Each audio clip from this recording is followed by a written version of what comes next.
Bismillahirrahmanirrahim. Assalamualaikum warahmatullahi wabarakatuh. Waalaikumsalam warahmatullahi wabarakatuh. Selamat pagi anak-anak. Apa kabarnya hari ini? Luar biasa. Pagi Bu Rifa.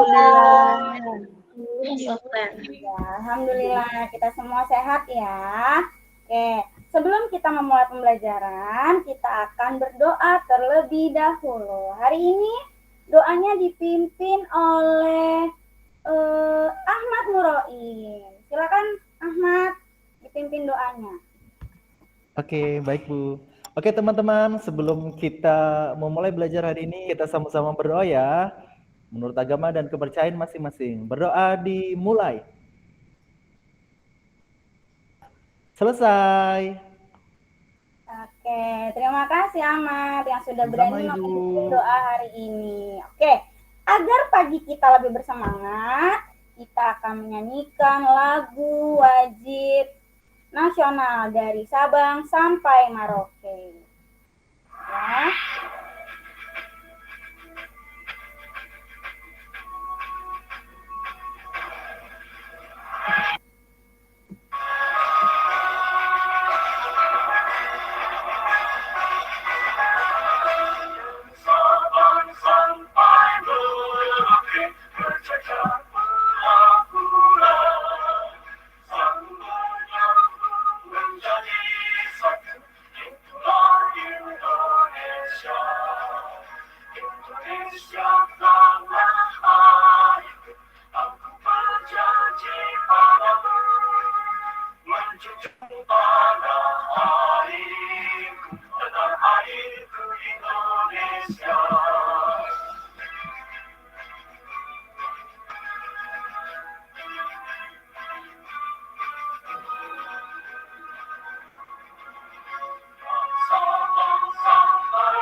Oke, kita sudah selesai menyanyikan lagu nasional. Apa tadi judulnya?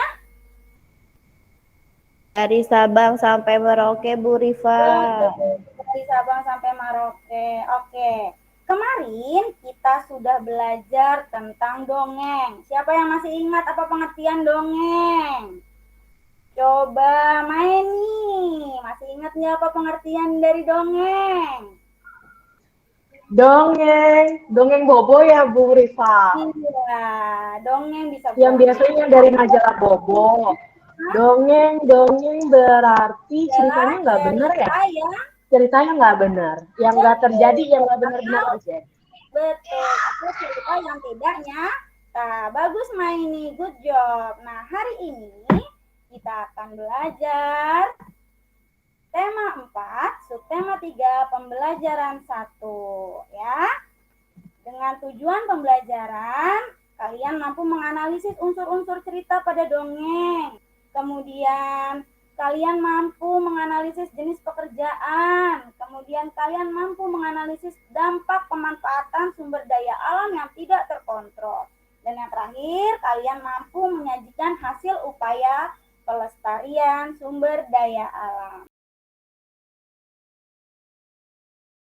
Nah, anak-anak, ini Ibu sudah menayangkan teks bacaan dongeng yang berjudul Tupai dan Ikan Gabus. Coba, Ibu mau dibaca pertama yang jelas dan lantang, dibaca slide-nya Nova. Baik Bu, Tupai dan Ikan Gabus. Dahulu kala hiduplah sepasang sahabat di daerah Kalimantan Barat. Mereka adalah seekor tupai dan seekor ikan gabus. Setiap hari mereka melakukan kegiatan bersama, mencari makan, bermain, bahkan mengunjungi tempat-tempat baru. Selalu dilakukan bersama. Suatu hari, Tupai tidak melihat Gabus, sahabatnya.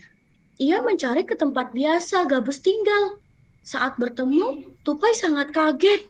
Gabus terlihat lesu. Ia sedang sakit. Tupai sangat sedih.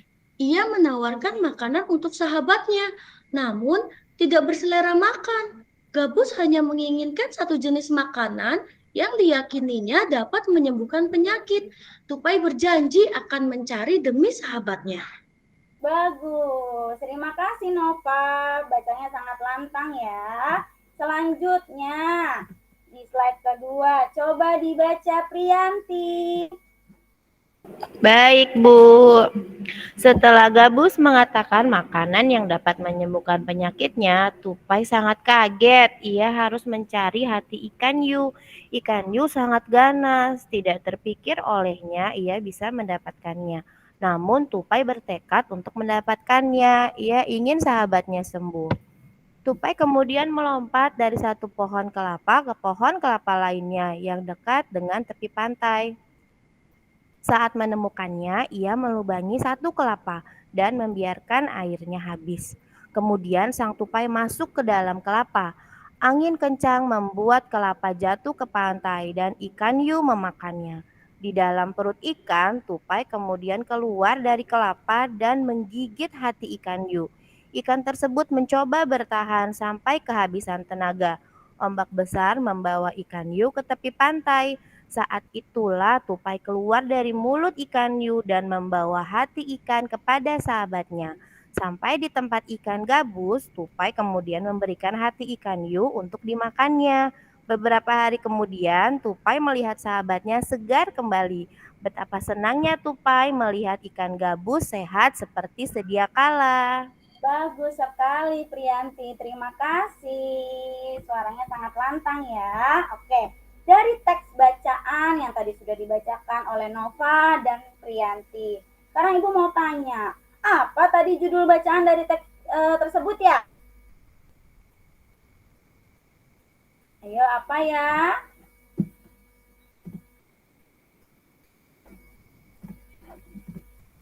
Ya, judulnya adalah Tupai dan Ikan Gabus. Nah, kemudian Gabus. Iya, siapa yang bisa menyebutkan tadi tokoh-tokohnya ada siapa aja ya? Ada tupai dan ikan gabus, Bu, sama ikan hiu. Ikan hiu. Ada iya, betul. Nah, siapa yang bisa menyimpulkan isi ceritanya? Baik, nanti setelah ini agar kalian lebih jelas, nanti kalian akan menyimak materi yang sudah Ibu siapkan ya. Nah, sekarang kalian akan Ibu bagi menjadi 5 kelompok ya. Satu kelompok terdiri dari 2 orang ya. Ahmad Muroin dengan Neni, Vicky dengan Nova, Maini dengan Nani, Priyanti dengan Dinar, dan Carolina dengan Elba. Oke, sudah dapat kelompoknya semua ya? Oke, Ibu akan menjelaskan terkait unsur-unsur cerita pada dongeng ya. Nah, unsur-unsur cerita itu biasanya disebut dengan unsur intrinsik, di mana unsur intrinsik ini adalah unsur pembangun dari sebuah cerita. Unsur intrinsik ini adalah unsur penting yang tidak boleh dilewatkan dalam karya sastra atau dongeng yang tadi sudah dibaca.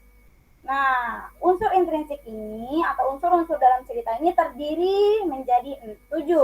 Yang pertama ada tema, ada tokoh, ada alur cerita, ada latar, ada gaya bahasa, sudut pandang, dan juga ada amanah. Nah, Ibu akan kupas tuntas satu-satu unsur-unsurnya tadi. Tadi unsur pertama ada tema. Tema adalah gagasan dasar yang menjadi latar belakang keseluruhan tema. Nah, tema ini bisa bersifat umum, misalnya mengangkat permasalahan di lingkungan, terus misalkan temanya bisa tema pendidikan, sejarah, dan masih banyak lagi. Kemudian unsur yang kedua ada tokoh. Tokoh ini unsur penting untuk mengembangkan cerita atau dongeng, di mana tokoh ini yang menggambarkan karakter, kemudian mengungkapkan jalan pikiran dan penggambaran fisiknya. Nah, tadi sudah kalian jawab, tokohnya tadi ada tupai dan ikan gabus. Nah, itu merupakan gambaran karakter dari tokoh yang ada di cerita atau dongeng tadi. Kemudian ada alur cerita. Nah, alur ini adalah rangkaian peristiwa dalam sebuah cerita.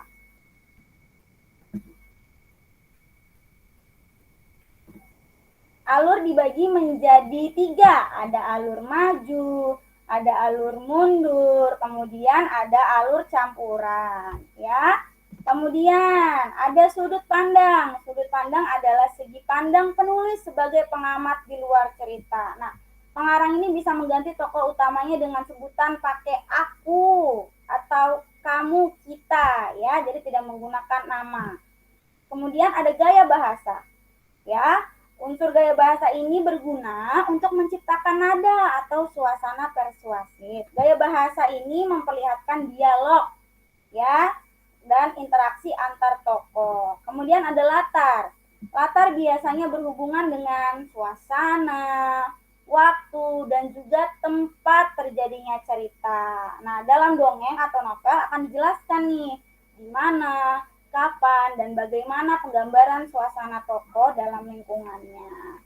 Kemudian unsur yang terakhir ada amanat atau biasanya kita sebut pesan moral, ya. Pesan ini biasanya disampaikan oleh penulis kepada kita, pembaca, tentang nilai-nilai yang terkandung dalam sebuah cerita. Amanat ini biasanya berupa perbuatan baik akan mengalahkan perbuatan jahat, atau pesan moral ini bisa juga disampaikan dalam bentuk ucapan antar tokoh atau dialog antar tokohnya, sehingga amanat ini bisa dipahami oleh pembaca melalui serangkaian peristiwa yang disajikan. Oke. Nah, setelah ini berarti tadi sudah ada 7 unsur-unsur intrinsik, ya. Ada tema, tokoh, alur, latar, gaya bahasa, sudut pandang, dan amanat. Nah, dari cerita tadi, kalian akan mengerjakan LKPD dan kalian akan berdiskusi secara kelompok, ya, terkait unsur-unsur yang ada pada dongeng tadi atau cerita yang tadi sudah dibacakan oleh Nova dan juga Bu Priyanti. Nah, tadi tokoh-tokohnya sudah kalian jawab, ya. Ada siapa? Ada tupai dan juga ikan gabus. Ikan gabus. Betul. Kemudian judulnya juga tadi sudah ada. Nah, tempatnya. Ada yang masih ingat nggak tempatnya adanya di mana, ya? Di daerah mana tadi, ya? Di daerah Kalimantan Barat. Ya, nah, terus di sini ada akhir cerita dan juga awal cerita. Nah, nanti kalian boleh berdiskusi secara kelompok untuk menjawab unsur-unsur terkait cerita tupai dan ikan gabus, ya. Nanti kalian akan mempresentasikan hasil laporan kalian. Oke, Ibu beri waktu, ya. Oke, baik. Kalian sudah menyelesaikan diskusi dan juga kalian telah melakukan presentasi, ya, terkait unsur-unsur cerita pada dongeng tupai dan ikan gabus. Nah, untuk teman-teman yang lain, ada yang ingin menanggapi? Tidak? Oke, sudah jelas? Iya, oke, bagus. Nah, kalau begitu, nah, sebelum kita lanjut lagi, ya, Ibu mau kalian biar tetap semangat nih, ya. Ibu punya nyanyian, ya. Kita ikutin bareng-bareng, ya. Ibu dulu, ya, baru kalian, ya. Kalian ikutin dulu dalam hati, oke? Iya, Kita Bu. menggunakan jari. Latihan jari juga, oke? Ya. Kita mulai, ya. 1 jari kananku, 1 jari kiri, ku gabung jadi 2, jadilah jembatan. 2 jari kananku, 2 jari kiri, ku gabung jadi 4, jadilah kelinci. 3 jari kananku, 3 jari kiri, ku gabung jadi 6, jadilah kamera. Cekrek. 4 jari kananku, 4 jari kiri, ku gabung jadi 8, jadilah rumahku. 5 jari kananku, 5 jari kiri, ku gabung jadi 10, jadilah salaman. Salaman coba sama teman sebelahnya. Iya, walaupun lebarannya udah lewat, kita harus tetap maaf-maafan ya. Iya, bagus ya. Lanjut ya. Nah, ngomong-ngomong soal dongeng tadi tupai dan juga tupai dan ikan gabus ya. Tahu nggak sih kalian kalau seorang pendongeng itu sangat sering menggunakan wayang? Tahu nggak wayang? Wayang itu yang biasanya terbuat dari kayu itu loh. Ada yang sudah pernah melihat? Ya, pernah Bu. Pernah Bu. Iya, Ahmad, Dina pernah ya. Nah, wayang itu terbuat dari kayu. Nah, wayang kayu itu sebelum digunakan oleh pendongeng, ya, itu dibuat terlebih dahulu oleh seorang pengrajin kayu. Nah, dan tahu nggak sih kalian kalau pengrajin itu merupakan salah satu dari jenis pekerjaan, ya? Siapa yang di sini sudah pernah melihat pekerjaannya pengrajin kayu? Biasanya yang ada di toko mebel itu loh. Ya, kayu-kayunya yang biasa ada di toko mebel. Nah, pengrajin kayu itu merupakan salah satu jenis pekerjaan. Nah, agar kalian lebih paham, yuk kita sama-sama melihat video pembelajarannya. Tadi suara videonya terdengar kan ya, Nak ya? Terdengar, Dengar, Bu. Dengar Bu. Sekarang kita simak video berikut ini.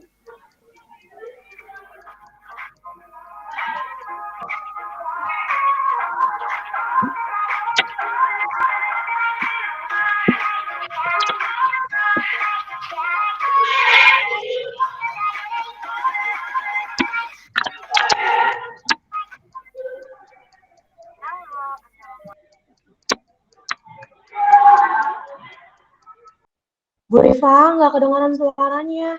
Atau di aku aja ya? Iya, Bu Rifa, nggak ada Oh iya, suaranya. sama. Nggak ada suaranya, Bu. Nah ya, oke. Kalau nggak ada suaranya, Ibu bacakan saja ya. Iya, Bu. Oke. Di video pembelajaran kali ini kita akan membahas kegiatan ekonomi yang terdiri atas 3 tahapan, yaitu ada produksi, distribusi, dan juga konsumsi. Nah, produksi ini adalah kegiatan mengolah bahan mentah menjadi bahan setengah jadi atau barang jadi. Pelaku dalam kegiatan produksi disebut produsen, ya. Nah, kegiatan ekonomi yang kedua itu ada distributor, di mana kegiatan distribusi ini adalah kegiatan menyalurkan atau mengantarkan barang dan jasa dari tempat produksi pada konsumen. Nah, pelaku atau orang yang melakukan kegiatan distribusi ini disebut distributor. Kemudian kegiatan yang terakhir adalah konsumsi. Konsumsi adalah kegiatan menggunakan atau memanfaatkan nilai guna barang atau jasa. Orang yang melakukan kegiatan konsumsi ini disebut dengan konsumen. Ya. Nah, di sini ada jenis-jenis pekerjaan. Jenis pekerjaan itu dibagi menjadi 2. Yang pertama itu ada pekerjaan yang menghasilkan barang, kemudian ada pekerjaan yang menghasilkan jasa. Nah, kalau pekerjaan yang menghasilkan barang, itu pekerjaan yang memproduksi berbagai benda yang dapat kita gunakan nih sehari-hari. Contohnya apa? Contohnya seperti petani. Petani itu menghasilkan padi, ya, serta pembuat mebel. Pembuat mebel yang menghasilkan apa? Peralatan rumah tangga, kayak kursi, seperti kursi ataupun meja. Di rumah masing-masing punya kan kursi meja ya? Ada pasti. Punya, Bu, punya. Banyak, Bu, di rumah saya. Banyak ya? Iya, oke. Kemudian pekerjaan yang menghasilkan jasa. Pekerjaan yang menghasilkan jasa itu merupakan pekerjaan yang tidak menghasilkan barang, tapi pekerjaan yang menghasilkan jasa yang dapat dinikmati oleh orang lain. Contohnya apa? Seperti jasa ahli bangunan, ya, kemudian guru, ya, pegawai bank, supir, kemudian pedagang, dan juga buruh pabrik, ya. Jadi dia tidak menghasilkan barang. Seperti Bu Guru nih, Bu Guru menggunakan tenaga pemikiran untuk menjelaskan ilmu atau mentransfer ilmu kepada kalian. Nah, Ibu ini termasuk salah satu pekerja yang menghasilkan jasa. Nah, di sini ada hubungannya jenis pekerjaan dengan kegiatan ekonomi.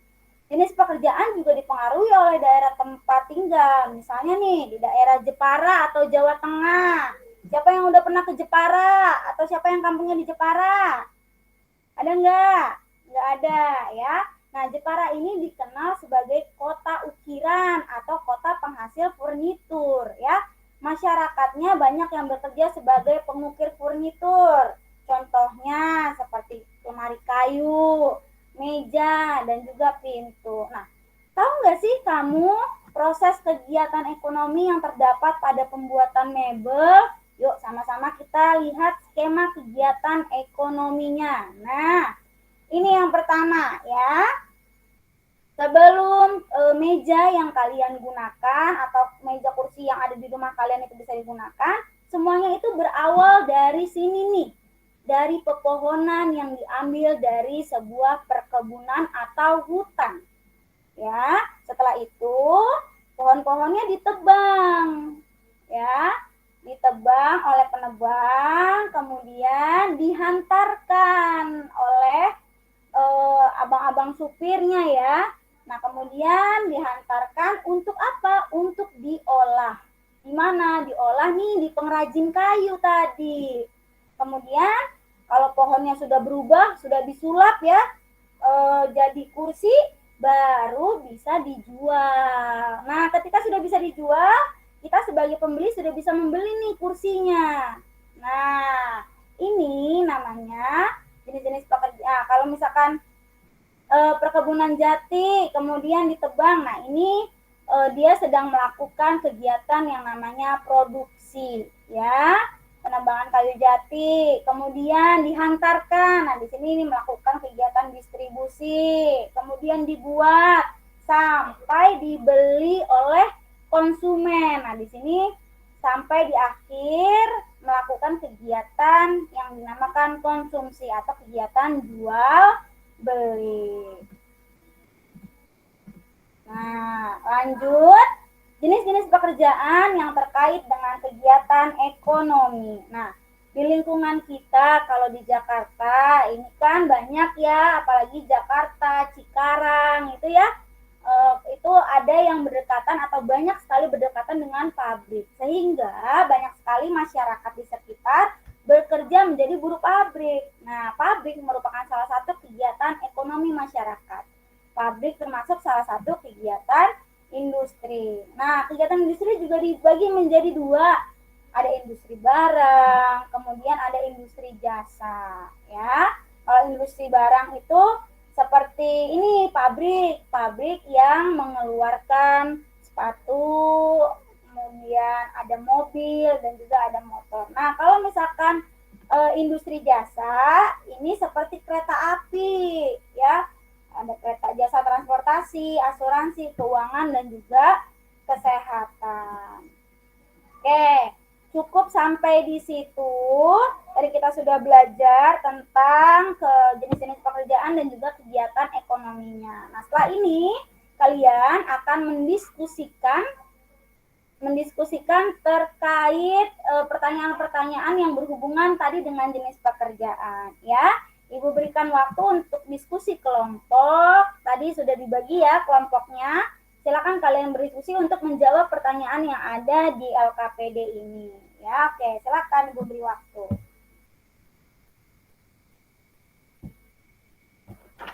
Oke, baik. Nah, kalian sudah menyelesaikan atau selesai diskusi dan juga menyelesaikan LKPD dan juga sudah melakukan presentasi. Teman-teman yang lainnya, kelompok yang lainnya ada yang ingin menanggapi terkait materi tadi? Ada yang masih bingung? Cukup? Cukup, Bu. Udah lemes nih, jangan lemes ya. Jangan Iya, lemes Bu. udah pada sarapan nih. Ya, ya udah deh biar makin semangat nih ya. Biar makin semangat kita tepuk semangat dulu ya. Kalau Ibu bilang tepuk semangat. Diputar. Mangat. Gitu ya. Oke, coba ya. Iya, Bu. Oke, Bu. Yang nggak loyo nih, Ahmad udah nguap. Wah, kadang jangan-jangan Ahmad. Yuk kita tepuk semangat. Tepuk semangat.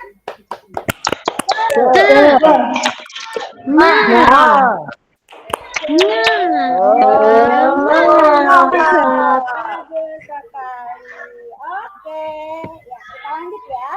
Nah, di video pembelajaran sebelumnya, bahan baku mebel ini didapatkan dari pepohonan yang ada di hutan. Tadi ada gambarnya ya, dari perkebunan jati atau dari hutan-hutan. Nah, salah satu hutan di Indonesia yang sering kita ambil pohonnya adalah hutan Kalimantan. Nah, kalian bisa melihat nih, kenampakan hutan yang ada di Kalimantan. Nah, dilihat ya dari awal nih, dari tahun 1950. Dahulu itu hutan Kalimantan sangat lebat dan merupakan paru-parunya dunia. Ya, makanya di tahun 1950 hutan Kalimantan ini masih banyak nih warna hijaunya. Terlihat ya, masih banyak ya warna hijaunya ya. Nah, itu menandakan bahwasanya masih banyak pepohonan atau masih banyak hutan-hutan. Nah, terus kita lihat lagi di tahun 1985 sampai tahun 2020 makin ke sini kok hijaunya semakin berkurang ya. Kenapa ya itu ya? Ada yang tahu kenapa alasannya? Tuh, bisa dilihat ya. Sampai tahu. Iya, Bu.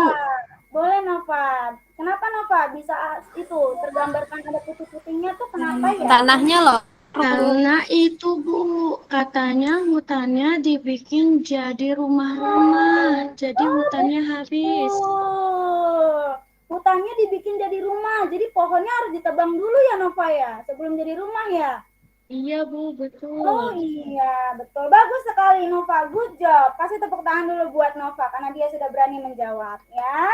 Nah, hijaunya di sini semakin berkurang, itu menandakan bahwa tadi yang sudah tadi Nova jawab, udah dijadiin rumah sehingga pohon-pohonnya ditebang, sehingga terjadilah penggundulan hutan.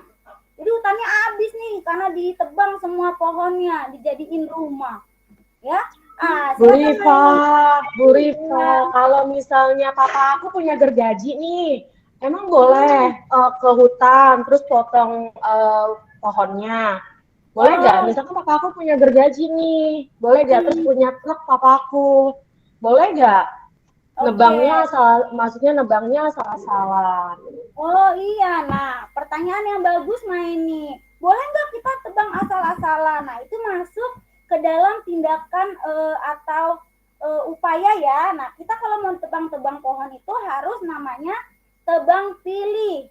Gimana Bu kalau tebang pilih itu Bu? Nah tebang pilih ini merupakan sistem menebang pohon yang sudah usianya tua. Jadi kalau papanya Maini punya gergaji, bareng sama Maini nih main ke hutan. Ya, mau nebang pohon, boleh. Tapi dilihat dulu, pohonnya sudah mulai tua apa belum. Itu udah menandakan itu ya. Kalau misalnya pohonnya masih kuat, masih muda ya, itu tidak boleh dipotong ya. Artinya pohon itu masih belum cukup umur ya, dan tidak boleh dipotong karena dia masih bisa tumbuh tinggi. Tapi kalau main sama papanya, main ke hutan, motong pohon, tapi pohonnya sudah yang berusia tua, itu boleh. Karena pohonnya sudah tidak bisa tumbuh tinggi lagi. Tapi kalau pohonnya masih kecil, masih bisa tumbuh, tidak boleh yang main ya. Oke, Bu Rifa.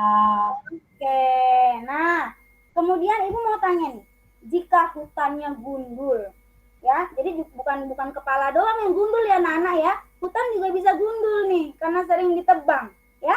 Kalau hutannya gundul, apa sih dampaknya ke kita? Ada yang tahu nggak?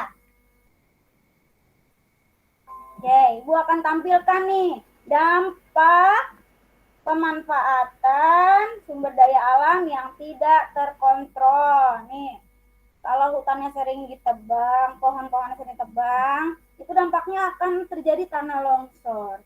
Kemudian adanya kekeringan. Tuh, bisa dilihat di gambarnya ya, di gambar nomor 4 ya. Itu ada yang hijau, ada yang putih ya. Itu karena bagian putihnya ini pohon-pohon ini ditebang. Kemudian kalau misalkan kekeringan, bisa terjadi kebakaran hutan. Kalau hutannya kebakaran, habis sudah. Makanya di gambar nomor 6 ini sudah ada kenampakan atau contoh hutannya gundul. Udah nggak ada tuh daun-daunnya, batang-batangnya saja sudah habis. Begitu ya. Nah, sekarang kita sudah melihat dampak pemanfaatan sumber daya alam yang tidak bisa terkontrol. Nah, kemudian apa sih upaya yang dapat kita lakukan untuk melestarikan sumber dayanya? Coba, Vicky, coba apa upaya Vicky untuk melestarikan sumber daya alam? Ada nggak ya Vicky ya? Kalau tidak ada kita ganti. Coba ke Ibu, aku hadir. Oh, ada. Iya, coba Vicky. Apa upaya Menanam pohon, Bu. Menanam pohon kembali. Menanam pohon ya, pinter, bagus. Coba lanjut. Carolina coba. Apalagi upaya kamu? Oke, siapa yang bisa jawab? Oke, ini mah adalah upaya-upaya salah satu atau beberapa upaya pelestarian sumber daya alam ya. Yang pertama tadi sudah dijawab nih oleh Vicky ya. Vicky tadi bilang menebang pohon kembali Bu. Nah, menebang pohon kembali ini disebut juga reboisasi. Selain itu, untuk menjaga pelestarian sumber daya alam, kita harus menjaga kebersihan lingkungannya. Karena kalau lingkungannya kotor, tumbuhan-tumbuhan ini tidak bisa tumbuh. Kemudian membuat terasering ya. Nah, tadi juga upayanya itu yang tadi sudah Ibu jawab ke Maini. Salah satu upayanya bisa ditambahkan dengan menebang pilih, menggunakan sistem tebang pilih. Oke, setelah ini kalian akan berdiskusi kembali dengan kelompok kalian terkait LKPD yang tadi sudah ada kenampakan hutan Kalimantannya. Jadi di sini kalian akan menuliskan nih menurut kalian di tahun ini udah Ibu beri contoh di tahun 1950 di situ terlihatnya hutannya masih hijau, berarti hampir seluruh wilayah Kalimantan masih tertutupi hutan. Kemudian silakan kalian menjawab dan mendiskusikan itu kepada kelompok di tahun 1985 sampai 2020 kenampakan hutan Kalimantannya seperti apa ya? Iya. Oke, Ibu beri waktu untuk kalian berdiskusi ya. Oke, baik. Silakan dipresentasikan. Coba Muroin di tahun 1985. Ya, coba. Iya, Bu. Di tahun 1985 apa yang terlihat, Muroin? Di situ masih banyak pohonnya sih, Bu. Masih banyak pohonnya, tetapi Masih hijau, tapi sudah mulai berkurang. bagus. Oke, sekarang kita berangkat lanjut ke 2020. 2020 coba Nani. Di tahun 2020 penampakan hutannya yang terlihat seperti apa ya Nani?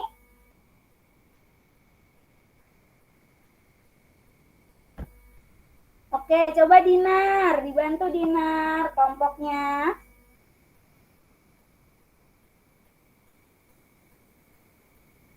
Oke, Bu. Oke, Saya, ya. Bu. Oh boleh. Pak Muroin sudah tadi ya, kita beri kesempatan kepada Nova ya. Silakan Nova. Oke, Bu. Saya, Bu. Ini mungkin kalau itu di tahun 1950 semuanya masih hijau. Terus di 1985 kalau di jari dia sudah seperti hilang satu jari. Di tahun 2000 mulai berhilang lagi 2 jari. Sampai di tahun 2020 tinggal jari kelingking. Tuh sebesar jari kelingking aja. Iya, Habis betul. deh hutannya.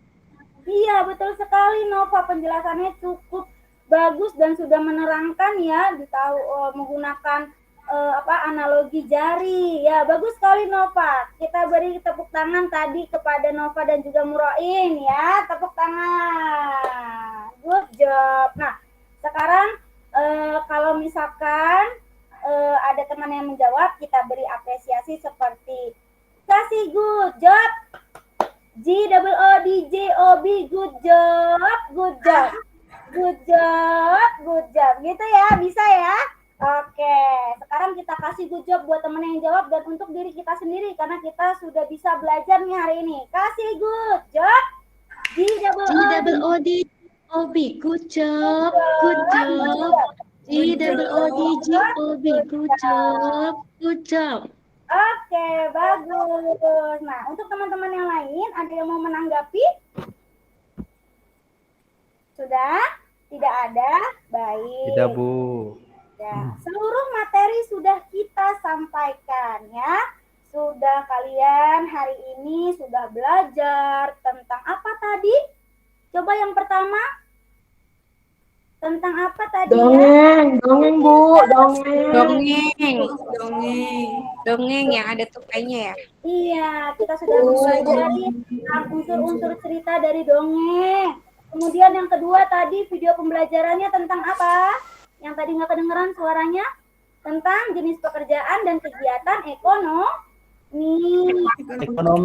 Ini apa? Dampak pemanfaatan sumber daya alam. Alam. Sampai di sini ada yang ingin bertanya? Tidak, Bu. Tidak ada. Oke. Ibu, Bu Rifa, saya izin ke toilet ya, Bu. Oh iya, silakan Priyanti. Hati-hati kepleset ya. Oke, setelah ini kalian akan mengerjakan evaluasi ya. Kalian akan mengerjakan evaluasi.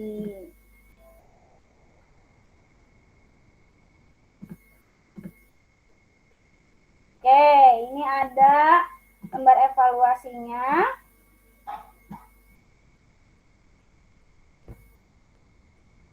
Ya, lembar evaluasinya silakan kalian kerjakan. Ibu berikan waktu 10 menit untuk mengerjakan evaluasi ya. Sudah, Bu. Oke, sudah bagus. Oke, nah kita sudah sampai di ujung pembelajaran kita hari ini. Nah, besok kita akan mempelajari lebih lanjut tentang jenis-jenis pekerjaan yang menghasilkan barang dan juga menghasilkan jasa. Ya, kita tutup pembelajaran hari ini. Kalau sudah tidak ada yang bertanya, kita tutup dengan menggunakan lafaz hamdalah. Alhamdulillahirabbil alamin. Oke. Tadi di awal kita berdoa, sebelum kita pulang, ayo kita berdoa terlebih dahulu ya. Tadi dipimpin oleh siapa ya tadi ya berdoanya ya? 10 dari 1. Kemarin berapa? 32 dari 1. Dia doang. Saya, Bu. Ya, silakan doain, dipimpin doanya kembali. Oke, teman-teman, sebelum kita pulang kita berdoa ya menurut agama dan kepercayaan masing-masing. Berdoa dimulai. Selesai. Oke, hati-hati di jalan ya. Ibu tutup. Wassalamualaikum warahmatullahi wabarakatuh. Waalaikumsalam warahmatullahi wabarakatuh. Dadah Bu Rifa. Dadah, hati-hati di jalan ya anak-anak. Nyasar.